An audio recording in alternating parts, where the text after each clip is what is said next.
이 브론슨 전 미군 사령관은 부임하기 전부터 그랬는데 자기가 무슨 한국이란 식민지에 총독으로 부임한 줄 알아요. 일개 군인 주제에 우리 대통령이 우리 군사 주권에 대해서 계획을 얘기하는데 정치적 편의주의라니. 이게 이제 정치 입맛에 따라서 이랬다 저랬다 한다는 건데 그건 당신들 나라 트럼프가 매일 하고 있는 짓이지. 이 발언이 크게 사실은 문제가 됐거든요. 네. 그러자 어제 다시 2029년 1분기까지 조건을 맞추겠다고 했는데 이건 매우 중요한 주제라 따로 전문가들과 모시고 다뤄보겠습니다. 자, 어제 베트남과 정상회담이 있었죠?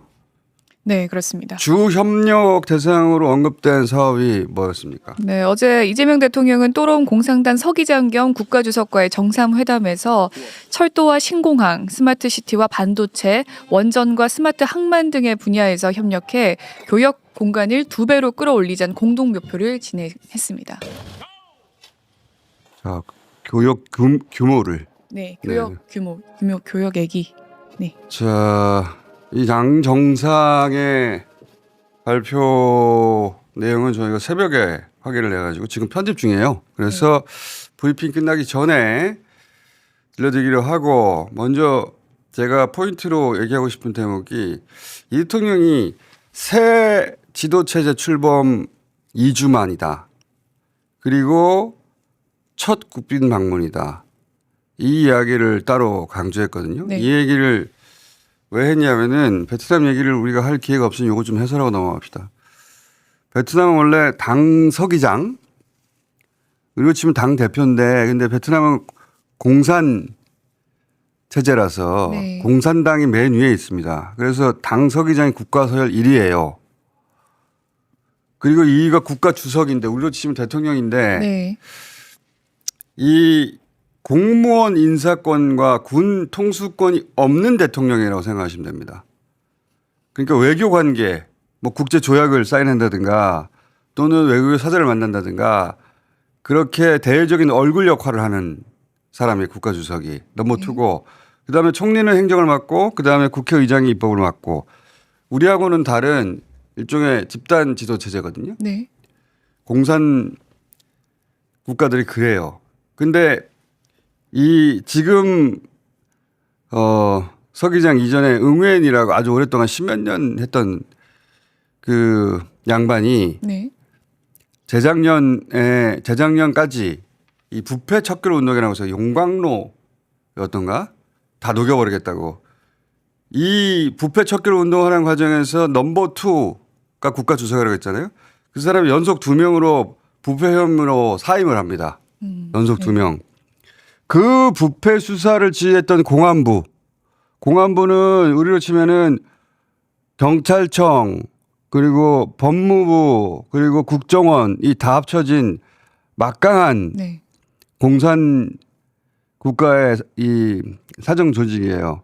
그 공안부 장관이 바로 지금 이 서기장인 또롬이에요. 아. 이 또롬이 자신이 수사해서 낙마시킨 국가주석 네. 두 번 연속 낙마 국가주석의 후임으로 선출이 되는 겁니다. 자기가 수사해서 자기가 낙마시키고 자기가 그 자리로 간 거예요. 그리고 그 해에 이 10몇 년간 했던 응웬 서기장이 사망합니다. 그러자 그 공백이 된 서기장을 또롬이 임시로 해요. 네.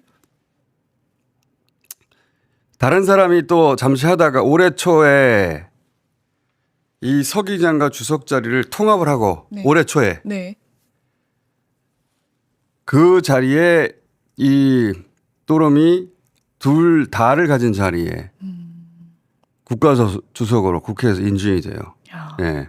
그러니까 그 베트남 역사상 서기장과 주석직을 동시에 가진 최초의 리더이자 그러니까 강력한 권한을 가진 리더가 처음으로 등장한 거예요. 왜 베트남이 이런 결정을 했냐면 이 우리 방송에서도 2차 대전 이후 세계 질서가 근본적으로 다 뒤흔들려 재편되고 있다고 여러 번 얘기했잖아요. 네. 우리만 그렇게 생각한 게 아니라 전 세계에서 그렇게 생각하고 있어요.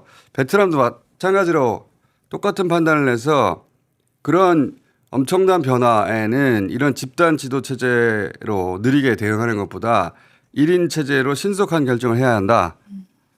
라면서 등장한 사람이 도롬입니다. 의리로 치면은 경찰청장, 국정원장, 법무부 장관 하던 사람이 네. 갑자기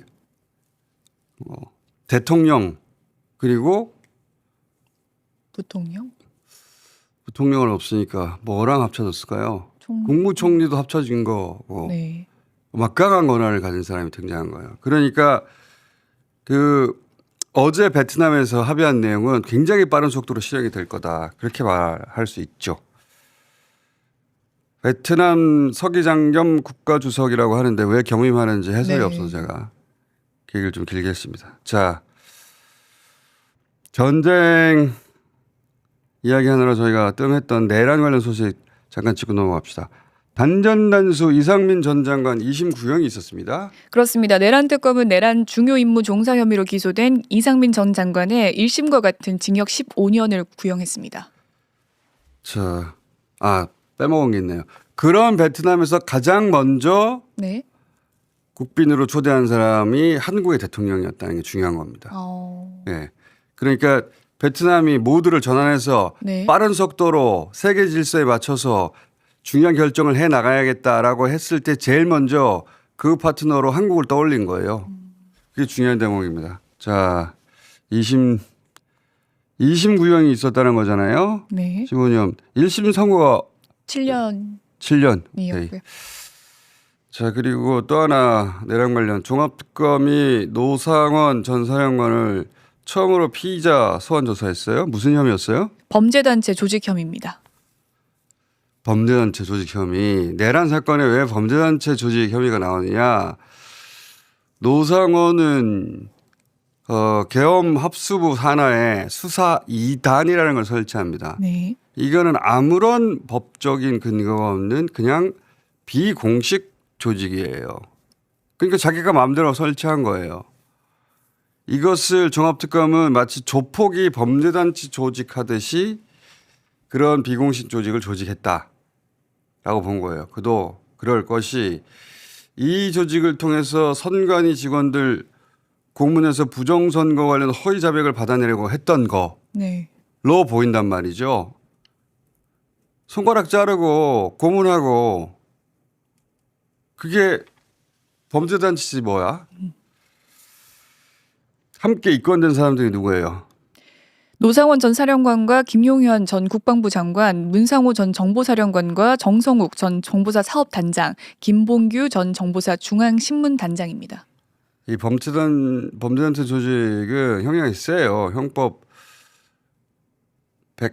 114조인가? 네. 예, 찾아보시고. 자, 그렇다고 하고. 그리고 어제 윤석열 명예훼손 사건 하나만 제대로 파악해도 왜 정치 검찰을 이 문제인지 이해할 수 있다고 했었잖아요. 네. 그 사건 이제 아주 간략하게 먼저 요약하면 신양림 씨가 어제 기억을 떠올려 보세요. 네. 대장동 사업자인 김만배 씨를 대선 직전에 인터뷰했는데 그 내용이 뭐냐면 대장동 사업 초기엔 이강길 씨라는 민간 사업자가 그 사업 자금을 부산저축은행으로부터 조우영이라는 브로커를 통해서 뽀찌죠. 예. 그 커미션을 주고 불법 대출을 받았다. 네. 중수부가 이 불법 대출을 수사했는데 그래서 이 브로커 조우영을 출국 금지시켰는데 그런데 당시에는 법조 기자였던 김만배 씨가 검찰들을 많이 아니까 검찰 출신인 박영수 변호사를 네. 조우영에 소개했고 그 이후에 조우영이 수사를 받으러 갔더니 커피 한잔하고 그냥 보내더라.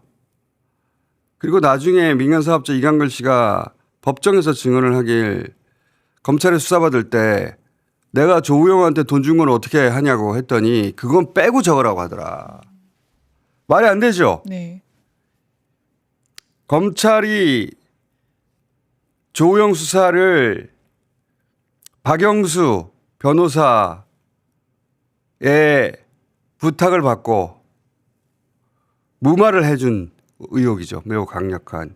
근데 그때 그 수사를 한 무마를 해준 그 수사 책임자가 누구냐? 대검 중수부에 있던 윤석열이었다. 요런 이야기잖아요. 네. 예. 자, 오늘은 그 2탄이 있습니다.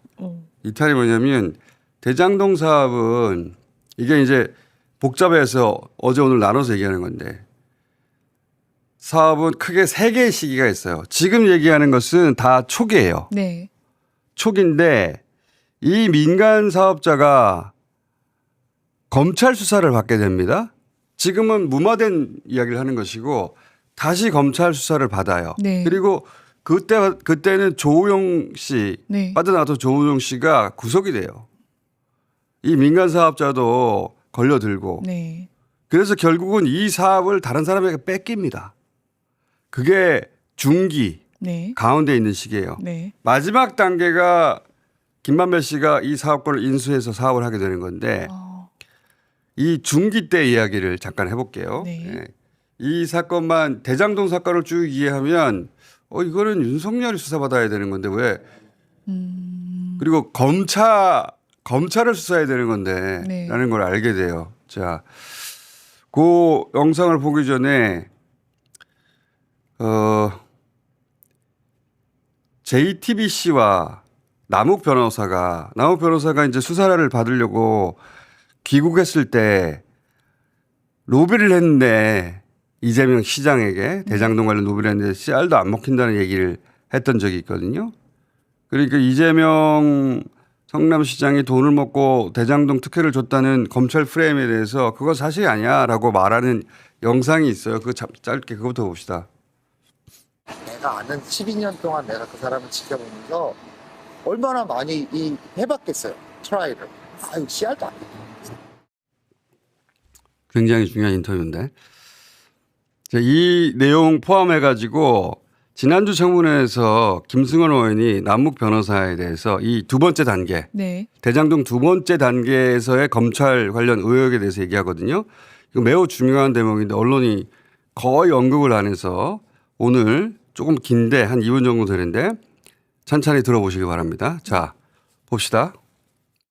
남욱 증인에게 묻겠습니다. 네. 해외에서 한국으로 귀국하면서 네. JTBC랑 인터뷰한 게 있는데 이재명 시장에 대해서 바늘을 찔러도 피 한 방울 안 나올 사람이다. 씨알도 안 먹힌다는. 씨알도 안 먹힌다. 그 의미는 대장동 개발업자들이 원했던 일들을 하나도 수용하지 않았다는 거고요. 제가 원했던 건 하나도 이루어지지 않았습니다. 변호사시니까 검찰의 의도가 뭔지는 일반인보다는 훨씬 쉽게 간파할 수 있었겠죠. 네, 그렇습니다. 대장동권이 저는 부산저축은행 불법 대출 수사를 윤석열 당시 주인검사가 부실하게 하고 이건 아예 그냥 묻어뒀던 거기서부터 시작이 된 것이라고 생각을 하고 있는데 2013년도에 경기경찰청에서 이강길 씨라든가 그다음에 성남시의회 최영길 의장이죠. 네. 그거 수사를 하고 있었는데 수원지검으로 사건이 갑자기 뺏깁니다. 그러면서 이강길 씨, 조우영 씨, 남욱 씨가 줄줄이 구속되거나 영장이 청구되는 그런 상황인데 이때 보면은 혹시 검찰의 청탁 수사가 아닌가. 대장동의 영업권을 가진 이강길 씨라든가 또 남욱 씨를 제거하고 다른 사람이 대장동 이 사업권을 갖다가 갖고 오려는 의도가 있지 않은가.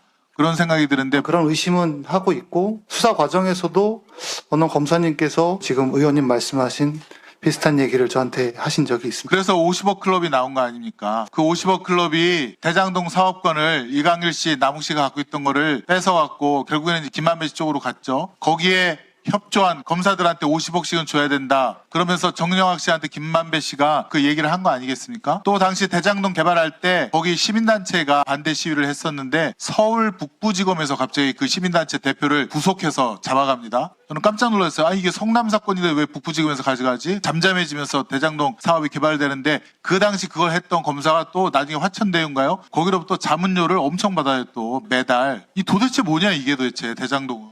검사의 합작품 아니냐.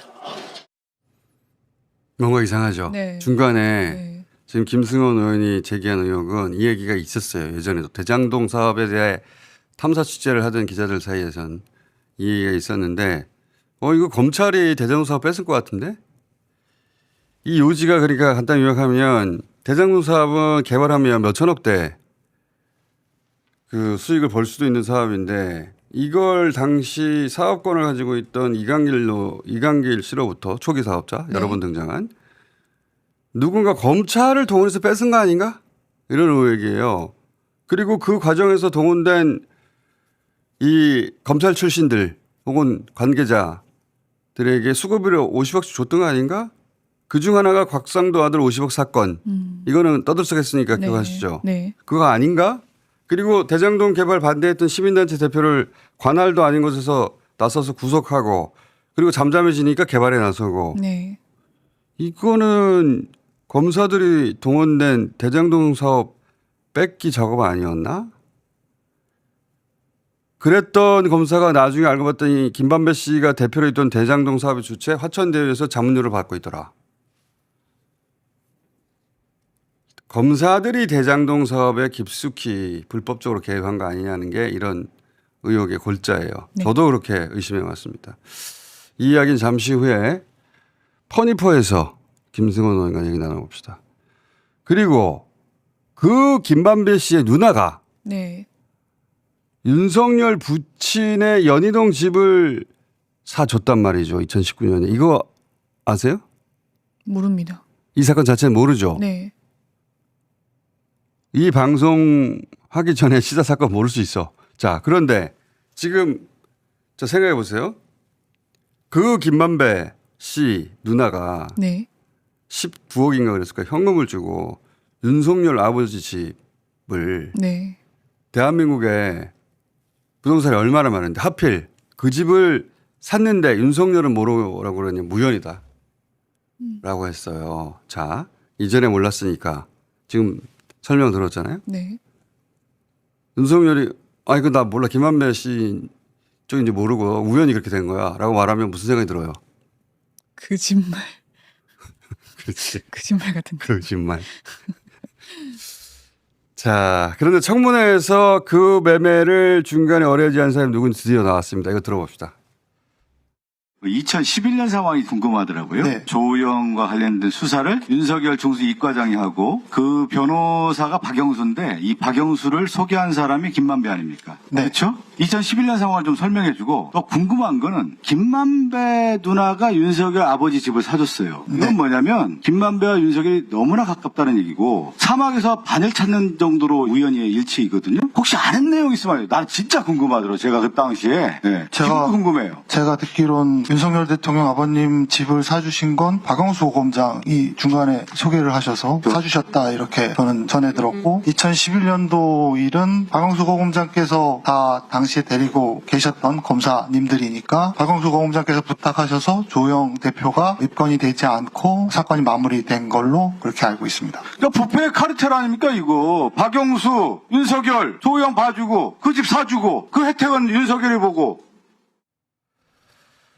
자, 그러니까 대장동 관련 수사를 받아야 할 사람은 이재명이 아니라 윤석열이었던 거예요. 이 대장동 수사팀 다 특검 대상입니다. 자, 전쟁 짧게 업데이트 합시다. 전쟁 뉴스는 맨날 바뀌니까. 네. 자, 트럼프가 협상 종결 때까지 무제한 휴전 연장한다 이런 보도가 나왔다가 어제는 그게 아니고 며칠 이내다라고 했죠. 네, 그렇습니다. 악시오스는 미 당국자 3명을 인용해서 3일에서 5일 정도 더 휴전 시한을 줄 의향이 있다고 이게 보도했습니다. 지금 몇 번째 바뀐 거예요. 지금까지 이번까지 총 5차례입니다. 자, 그 사람들이 트럼프 말을 믿지를 않지. 3일에서 5일. 이게 또 어떻게 바뀔지 아무도 모르는데 역시나 한국 시간으로 어제 밤에 36시간에서 72시간 얘기가 또 나왔죠. 네, 향후 36에서 72시간 이내에 협상이 재개될 수 있다고 미 언론 뉴욕포스트의 질문에 트럼프가 답을 했다고 합니다. 이건 또 어떻게 될지 어떻게 알아요. 네. 예. 백악관이 그래서 엉망진창이라는 보도가 있었죠. 그렇습니다. 영국 텔레그래프에 따르면 트럼프와 가까운 한 관계자가 행정부 내 누구도 무슨 일이 벌어지고 있는지 목표가 무엇인지조차 모르고 있는 것 같고 모든 것이 엉망진창이고 책임 소재도 불분명하다고 했습니다. 그건 전 세계가 다 알아요. 예. 트럼프는 시한을 더 준다면서 핑계를 뭘로 댄다면 이란 내부 의견 통일이 안 됐다. 이걸 핑계로 댔는데 그러면서 협상장에 안 나오면 그 공격한다는 식의 압박을 계속하면서 그런 말을 했었죠. 근데 정말 공격을 재개해서 다리도 발전소도 다 부셔버리면 이란은 가만히 있습니까? 주변 걸프 국가들 유전 담수시설 다 파괴할 것이고 그러면 중동 전체가 파국이고 석유를 쓰는 전 세계가 대재앙이고 당연히 미국도 대재앙이고 중간선거는 대폭망되는 거예요. 트럼프도 그리로는 못 갑니다. 예.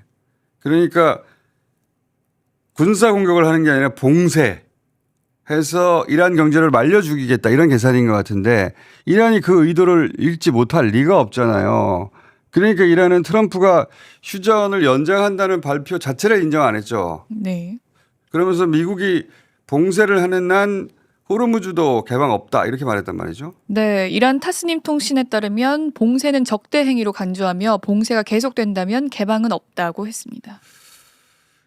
이란이 이렇게 나오는 거는 저는 이해할 수밖에 이해하지 않을 수가 없는데 그 입장을. 왜냐하면 이런 식으로 협상을 하다가 네.